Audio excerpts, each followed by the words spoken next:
नमस्कार दोस्तों, आज का वीडियो विषय वासनाओं के ऊपर है। आज की वीडियो आप देखने के बाद कहेंगे कि भोगों को हमने नहीं भोगा बल्कि भोगों ने हमें भोग लिया।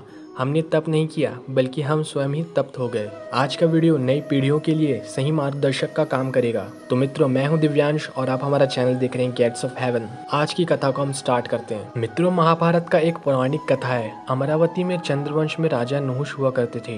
राजा नुहुष के 6 पुत्र यति, ययाति, सयाति, अयाति, वियाति और कृति थे। याति प्रारंभ से ही विरुक्त स्वभाव के थे, अतः महाराज मनुष्य ने अपने द्वितीय पुरुष ययाति को उत्तराधिकारी घोषित कर राजगद्दी पर बैठा दिया। ययाति के पिता तदोपरांत राजा ययाति का विवाह असुरों के गुरु शुक्राचार्य की पुत्री देवयानी से हुआ।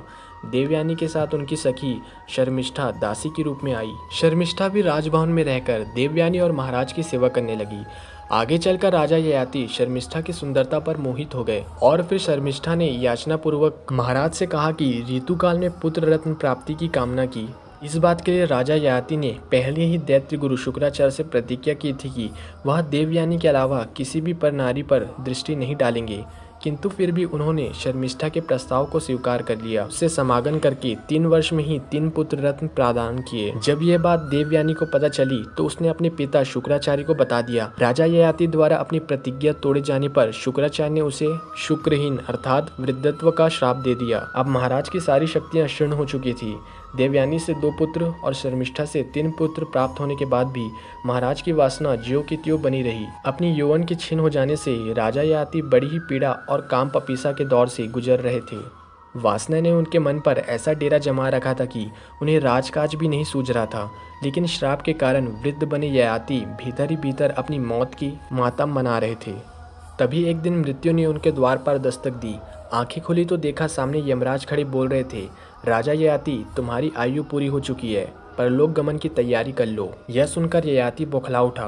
उसे कुछ न सूझा। वह यम से जीवन की याचना करने लगा, अनुनय विनय करने लगा। ययाति बोला, हे यम, आप जानते हैं मेरी श्राप के कारण यह दशा हुई है। कृपा करके मुझे जीवन दान दे। अभी मेरी सारी इच्छाएं अधूरी है। आखिरकार ययाति की वासना याचना बनकर निकल ही आई। यम बोले, ऐसा नहीं हो सकता ययाति। हर मनुष्य के जीवन का एक निश्चित समय होता है। उस आयु भोग के बाद उसको विदा होना पड़ता है। यही शाश्वत नियम है। ययाति गिड़गिड़ाकर बोला, हे प्रभु, सभी पृथ्वीवासियों की मृत्यु आपके अधीन है। आप काल के भी महाकाल कहे जाते हैं।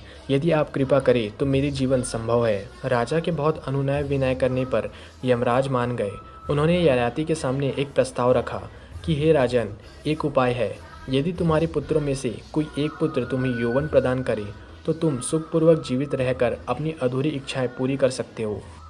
यह सुनकर विषयों के चिंतन में लिप्त और मन का गुलाम ययाति निर्लज्ज होकर अपने पुत्रों से यौवन की याचना करने लगा। अधिकांश पुत्रों ने इस अवस्था में वासना से वशीभूत अपने पिता को क्रोधपूर्वक दुत्कार कर अपना यौवन देने से मना कर दिया। किंतु राजा ययाति की दासी शर्मिष्ठा के सबसे छोटे पुत्र को अपने पिता की अवस्था पर दया आ गई और उसने आगे बढ़कर पितृभक्ति दिखाई और अपने यौवन देने के लिए तैयार हो गया। पुत्र के त्याग को देखकर यमराज को बड़ा आश्चर्य हुआ।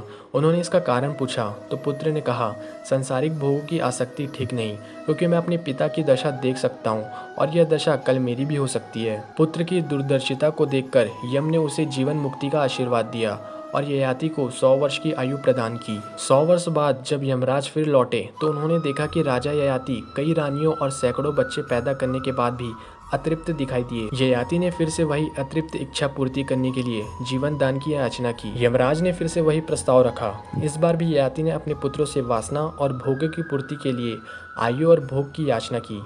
पैदा हुए पुत्रों में से फिर से एक पुत्र ने अपनी आयु और भोग अपने पिता को देने का श्रेयस्कार समझा। इस प्रकार यह प्रसंग 10-10 बार पुनरावर्तित हुआ और राजा ययाति अपने 10 पुत्रों की यौवन से 100 करके 1000 वर्ष तक जीवित रहे और सांसारिक वासनाओं के भोग में लिप्त रहे।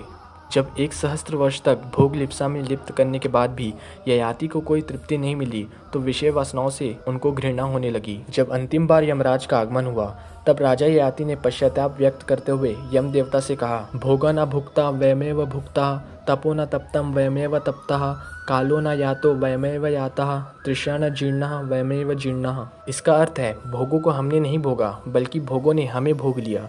हमने तप नहीं किया बल्कि हम स्वयं ही तप्त हो गए।